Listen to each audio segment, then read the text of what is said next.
My name is Corey Dolan. I own Dolans Sports in Tacoma, Washington. We're out here in Ocean Shores paddling on the canals out here. There's 26 miles of canals to be paddled on. I'm here to basically demonstrate how to paddle, what kind of boards you can paddle on, and general needs for paddling. So some of the necessities that they require out here at Ocean Shores to paddle in these canals is a life preserver and a whistle. There's two different types of life vests that can be worn. There's the inflatable ones that are all CO2 inflatable. Can be worn on your hip, can be worn on your shoulders. There's also your standard life vests. There's also another safety feature which is called a leash. Leashes go onto the back of the boards. They attach you to your equipment, so if you were to come off of it, you don't have to swim after it, you can pull it towards you. The other kind of standard for paddleboarding is a paddle. You've got multiple different types, brands of paddles. The general configuration of a paddle is a long shaft. The handles are a little bit different per paddle. And then almost all of the paddles should have about a 10-degree kick on them. Okay, so when getting ready to go out on the board, you're going to want to find the center point of your board. So your center point almost always is where the handle is. The handle is designed for carrying, and they're always going to put it right in the center so it has the proper balance point. So it's always a good visual point of where your feet or knees should be. When you get into the water, you want to set it into the water and get in. The best way to start is on your hands and knees. This is a good point to start.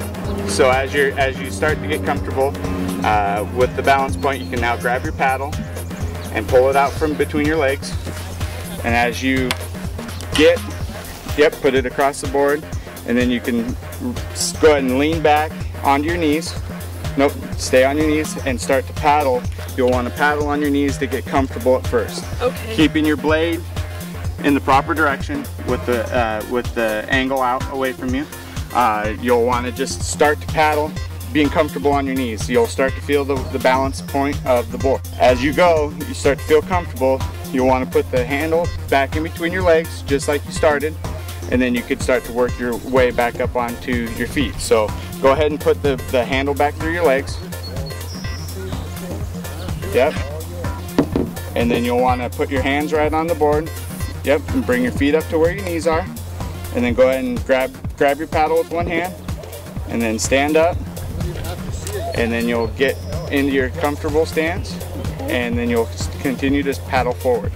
So that's your beginning stance to get going. So as you prepare to get off your board, the best thing to do is, as you're coming up to the shore or to a dock, is to get back into your kneeling position. That way your center of gravity is back down on the water, or down close to the water, so that way you're going to be less tippy. So you're going to want to stick your handle back in between your legs and go back to all fours and get back down onto your knees. And then you can either bring your paddle back out and help scoot you forward, or you can use your hands to bring yourself up to the dock, and then basically just bring yourself up to it, get stationary and get comfortable, and then just move yourself off the board. Or if you're paddling up onto the shore, you could then just get into about ankle deep of water, step off of your board, and then pick it up and carry it away.